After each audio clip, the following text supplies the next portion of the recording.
Olá, meu nome é Dominique, sou estudante do sétimo período do curso de Turismo pela Universidade Federal Rural do Rio de Janeiro, campus de Nova Iguaçu. E hoje eu vou estar apresentando um tour virtual pela região de Iguaçu Velho e com a proposta de método avaliativo da matéria de trabalho de campo ministrada pela professora Maria Angélica. Agora eu vou estar compartilhando a minha tela pela ferramenta do Google Earth para que a gente comece o nosso tour. Primeiramente, eu gostaria de contextualizar a questão dos tours virtuais. Por que que essa foi a escolha para a matéria? Né? Bom, se a gente parar para pensar, com a pandemia do novo coronavírus, vários setores da economia foram afetados e precisaram se reinventar para que não fossem extintos. Entre eles, eu poderia dizer que o que foi mais afetado foi o setor do turismo, que depende essencialmente do deslocamento de pessoas e interação entre elas e os locais e outras culturas, certo? Então, como alternativa ao lockdown, ao impedimento de ultrapassar fronteiras, os tours virtuais começaram a ganhar força no turismo, muito mais do que antes. Já existiam antigamente, como o tour pelo Museu do Louvre na França, por exemplo, porém era algo muito menos explorado. E hoje, devido às circunstâncias, isso se tornou muito mais comum, certo? Então, vamos lá. Sobre a minha escolha de tema. Eu quis fazer algo que eu tivesse uma certa familiaridade, começando principalmente pelo estado do Rio de Janeiro, mais precisamente Baixada Fluminense, município de Nova Iguaçu. A ideia veio em mente principalmente pelo grande incentivo que os professores da Rural dão com relação às potencialidades existentes, as potencialidades turísticas existentes na Baixada Fluminense, que precisam ser exploradas e valorizadas por nós mesmos, moradores. Eu, por exemplo, sou da cidade de Nova Iguaçu. Então, vamos lá. A região que eu escolhi foi Iguaçu Velho.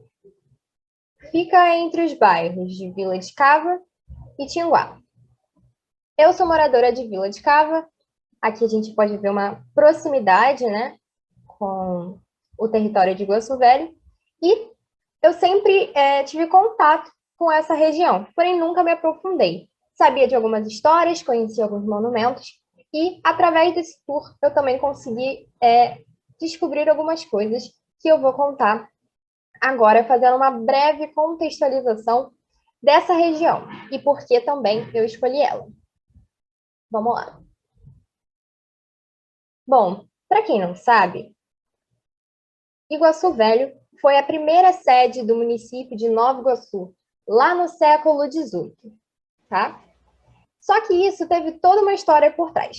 Bom, a zona da Baixada Fluminense, principalmente dessa região de Iguaçu, ela era tomada pelos índios tupinambás, né? Até 1500 e pouquinho, 1600.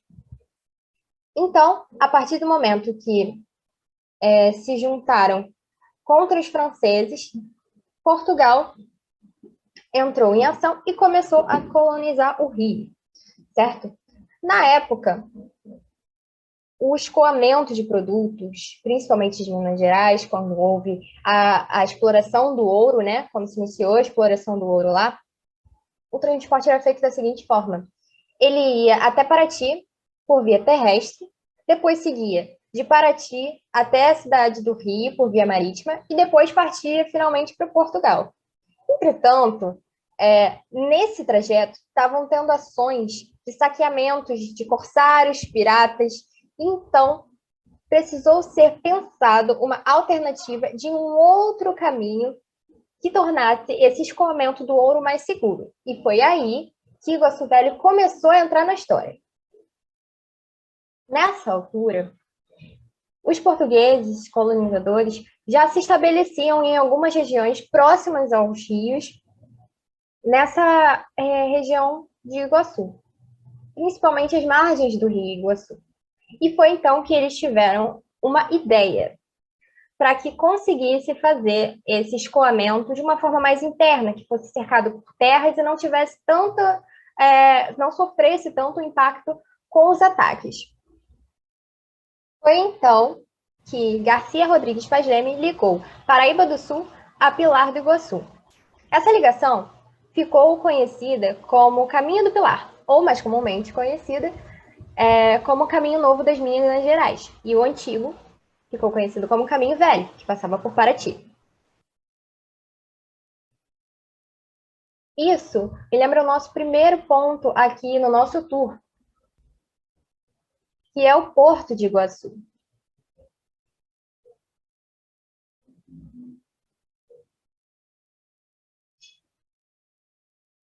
Pronto, o Porto de Iguaçu hoje se encontra em ruínas, certo?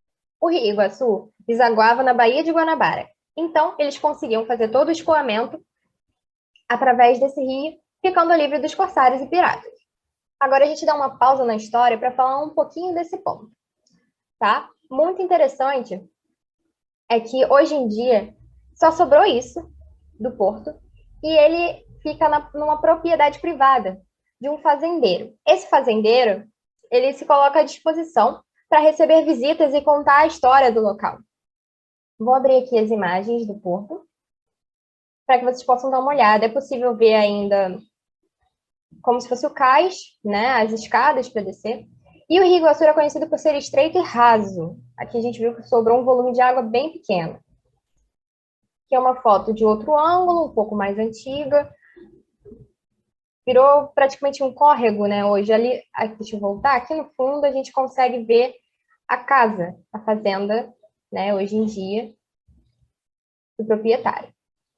Aqui é mais um ângulo de uma foto. Com isso, aumentou-se a quantidade de pessoas naquele local e começaram a se iniciar um povoamento. Foi então que ao redor da capela de Nossa Senhora da Piedade, vamos até lá, ao redor da capela de Nossa Senhora da Piedade do Iguaçu, se estabeleceu o Arraial, né? Conhecido ainda como o Arraial de Iguaçu. Hoje em dia, aqui é uma foto, né, da construção. Ela foi construída lá em 1719. Nessa altura, Iguaçu Velho ainda não era sede do município de Nova Iguaçu, tá? Aqui a gente tem uma foto da construção dela, antigamente. E hoje, infelizmente, sobrou a ruína apenas da Torre Cimeira. E a matriz dessa capela não se encontra mais nesse local. Está mais ali à frente do bairro de Tinguá, um pouco mais à frente, pela Estrada Federal. Não se encontra mais nesse lugar. E aí ficou conhecido como a ruína da torre original, né, da construção original. Isso aqui é um projeto de reforma que começou lá em 2017 pela Prefeitura de Nova Iguaçu, para estar restaurando esses bens. Mas eu vou voltar nisso mais para frente. Ainda aqui, próximo à Torre Cimeira, a gente encontra a ruína do cemitério da Nossa Senhora da Piedade de Homens Pretos, também muito conhecido como Cemitério dos Escravos. Vamos até lá. Bom, aqui a gente tem uma foto da ruína. Torcendo para abrir. Pronto. Uma foto da fachada, na verdade, que tem uma escada. Uma foto da fachada. Lembra do projeto que eu comentei de restauração da prefeitura?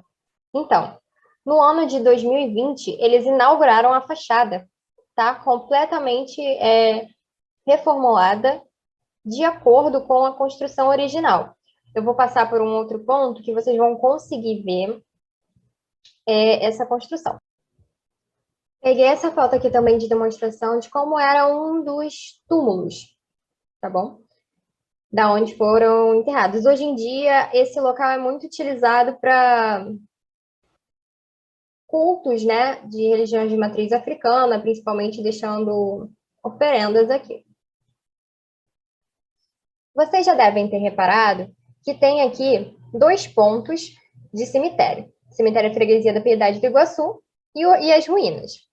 Seguinte, vamos lá. As ruínas, que são ao fundo da onde era a antiga igreja de Nossa Senhora da Piedade, recebeu o nome até do Cemitério dos Escravos devido a 13 sepultamentos que ocorreram lá entre os anos de 1782 e 1798, né? 13 homens que eram ex-cativos, que possuíam bens e propriedades, mas tinham descendência de escravos e eram pretos ou pardos forros, tá bom?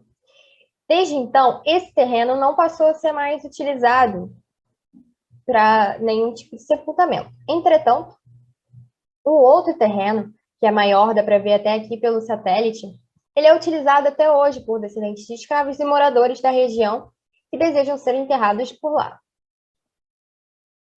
Voltando à história, chegou o momento da gente descobrir o grande boom de Iguaçu Velho, que foi quando ele passou a ser sede município de Nova Iguaçu. Mas por que isso ocorreu?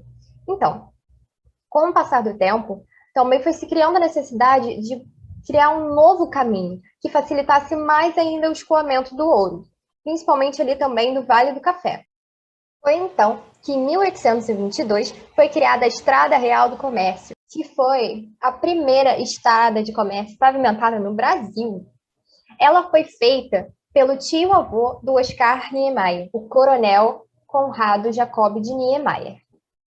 Então agora a gente vai viajar para um ponto dessa Estrada Real do Comércio, que ela fazia encontro com o Porto de Iguaçu. Por isso que começou toda essa movimentação no local, criando-se uma Câmara Municipal, uma cadeia, tudo nessa região. E aí sentiu-se a necessidade, de 1833, tornar essa região sede do município, e que se chamava apenas Iguaçu. Agora, para a gente conseguir visualizar, tirando bastante aqui do zoom do porto, e ainda dando uma arrastada no mapa, a gente vê aqui meio que o trecho aonde o último resquício da Estrada Real do Comércio, antes de se entrar na reserva biológica do Tinguá, né? Que aqui para cima já é a reserva biológica, e o caminho ficou entre as florestas, muito foi, né, perdido e tudo mais. Aproveitando esse gancho, eu queria mostrar aqui para vocês. Vocês viram a tamanha distância, né, da região propriamente de Iguaçu Velho, que fica a Estrada Real do Comércio, né? Pelo menos a extensão dela. E aí eu achei curioso e interessante trazer aqui um mapa antigo de como era, o que era considerado território de Iguaçu Velho naquele período. Aqui a gente vê que envolvia os municípios de Japeri, Queimados, Belford Roxo, São João de Meriti, Mesquita, Nilópolis, Duque de Caxias, enfim, uma extensão muito maior do que hoje, não tem nem comparação, é maior do que hoje é o município de Nova Iguaçu. A gente sabe que foi passando por muitas emancipações com o tempo, mas eu achei interessante trazer isso para cá. Outra coisa que eu adicionei aqui foi, nesse tour, tem um link para um site, vocês acessarem, um site não, para ir para o Google Maps, que ele permite a visualização da distância que fica o Porto de Iguaçu e esse último ponto que eu falei da Estrada Real do Comércio, no pé da Serra de Tinguá. Tá começando ali a reserva biológica do Tinguá. Bom, aqui a gente consegue ter noção da extensão, né, do caminho. E aqui aparecem até dois caminhos, tá? Um aqui por dentro e esse pontilhado que é propriamente a Estrada Real do Comércio. É bom que a gente consegue ter até uma noção, né, da delineação de como era a estrada. E são 9 quilômetros, 9,2 quilômetros, até o pé da serra, porque ela se estende até Minas Gerais, né? Então a gente vê que é uma extensão muito, muito grande, por isso essa importância toda, né? Agora a gente está dando uma viajada para o Street View da Estrada Real do Comércio. E de todos esses pontos que eu passei, a não ser ele e a Fazenda São Bernardino de Melo, que a gente ainda vai passar, tem o Street View. Pronto. Aqui a gente vê que é uma extensão bem estreita, é claro que parte também foi tomada, né, depois de tanto tempo, mais de um século, 2 séculos, né, na verdade, a gente vê que foi muito consumido pelo tempo. Aqui a gente consegue visualizar as pedras que foram usadas para pavimentação, são pedras de mão. Aqui, principalmente nessa região, podem ter sido pedras de cachoeira, pedras irregulares, mas que fizeram essa pavimentação. E o que eu queria mostrar aqui é que para esse lado a gente consegue visualizar, né? A gente vê que tem residências em volta, propriedades, mas tem longas extensões, aqui já está próximo ao pé da serra, que não se aparece mais esse caminho, né? Foi soterrado, né? Mesmo pelo tempo. E assim, é essa extensão infinita. Aqui volta a ser terra, e lá para frente também tem mais um longo caminho dessa estrada, e vai ficando pela mata fechada, porque se a gente vê, né, pelo satélite, é como se passasse dentro da mata. E realmente vai ficando um caminho bem estreito sobre a mata.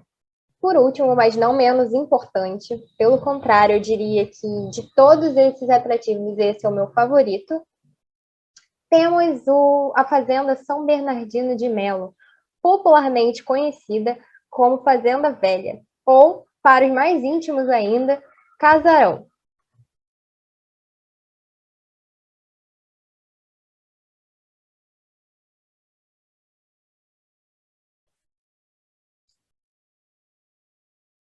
Vamos lá. Aqui a gente tem uma foto de como ela está atualmente, sim.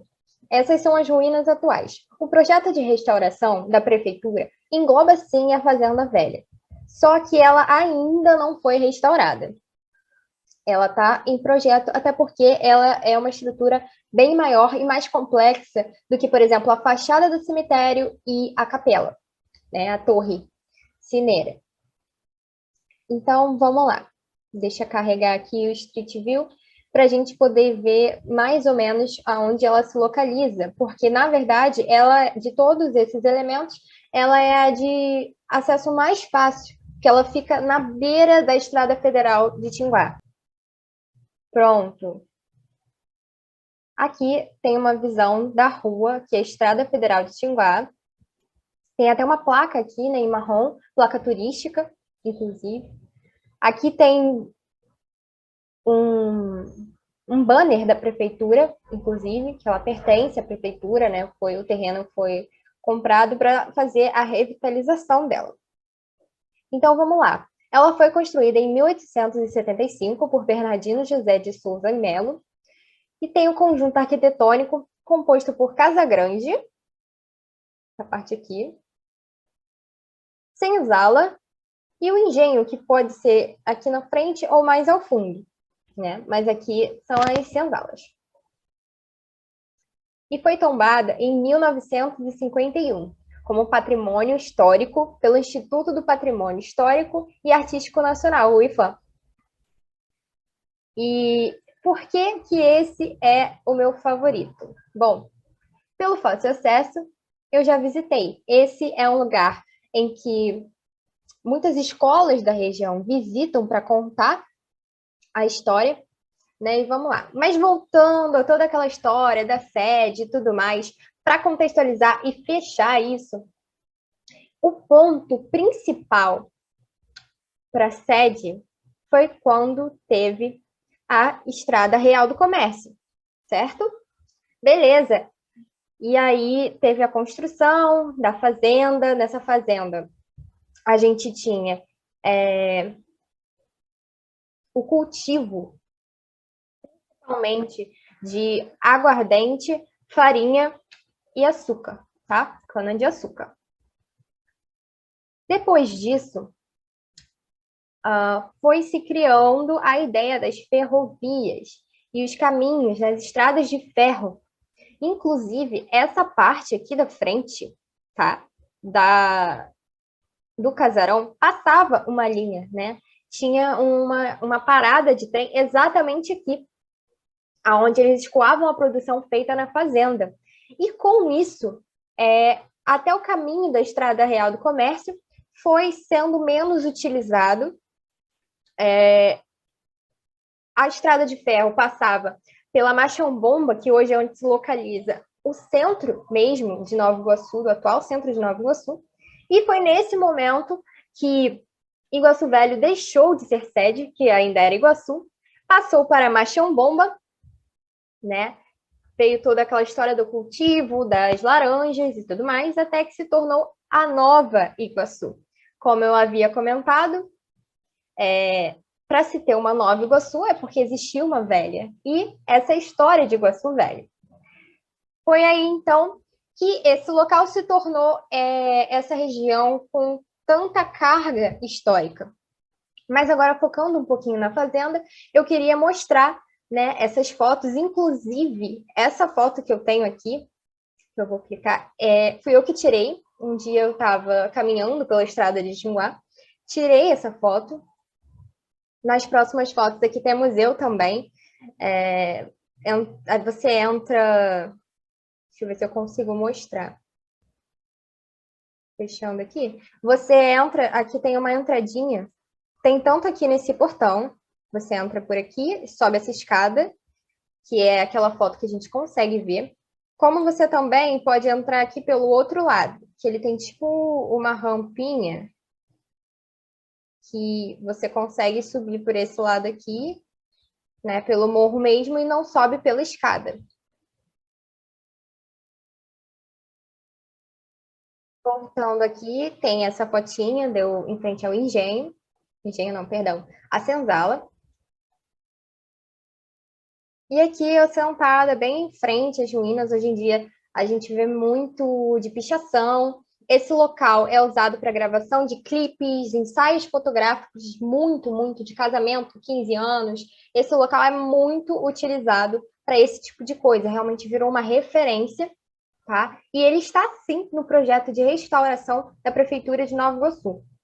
Inclusive, a ideia é se inspirar no centro de Paraty, fazendo com que essa parte aqui da frente seja um museu com toda a história de Iguaçu Velho, e a parte aqui das senzalas se tornem lojas de conveniência, cafés, né, bistrôs, venda de souvenirs, essas coisas, como a gente vê lá, né, em Paraty. Agora, uma coisa muito interessante, só para finalizar, é que em 1980, na década de 80, sofreu essa fazenda, além dos saqueamentos, né, que já depois quando entrou no século XX, ela não tinha mais a mesma valorização, porque o centro não estava aqui, a elite não estava mais tanto aqui. Então, os novos donos acabavam saqueando, quando transferia de dono, levavam muita coisa, e na década de 80, ela sofreu um incêndio criminoso, tá? Em que grande parte da sua estrutura original, das suas molduras, fechaduras, vitrôs, né? Vitrais das janelas foram perdidos, infelizmente. Eu me recordo muito de uma história que meu pai conta, que ele passava por esse caminho para trabalhar. Na ida ele viu a fazenda inteira e na volta ele viu ela em chamas, né? Então é uma situação bem doida que aconteceu há 40 anos atrás, por exemplo. E aqui fica a nossa história esperando a revitalização, né? E esse foi o tour. Além desse patrimônio, eu queria voltar aqui no mapa de Iguaçu Velho para dizer que essa região das ruínas do cemitério, Fazenda São Bernardino, Porto de Iguaçu e a Torre Cineira são considerados patrimônios culturais pelo INEPAC, Instituto Estadual do Patrimônio Cultural do Rio de Janeiro, tá? Então, tudo isso aqui tem uma importância histórica de Nova Iguaçu importantíssima. Nova Iguaçu, Rio de Janeiro e Brasil, porque nessa época, né, a gente sabe que tudo estava começando aqui no Rio. Então é muito interessante saber que tem uma coisa tão próxima. Eu espero que esse tour tenha despertado a vontade de vocês de saber mais sobre a história e de visitar o local. Assim eu encerro, essas foram as minhas considerações finais, e é isso, até uma próxima.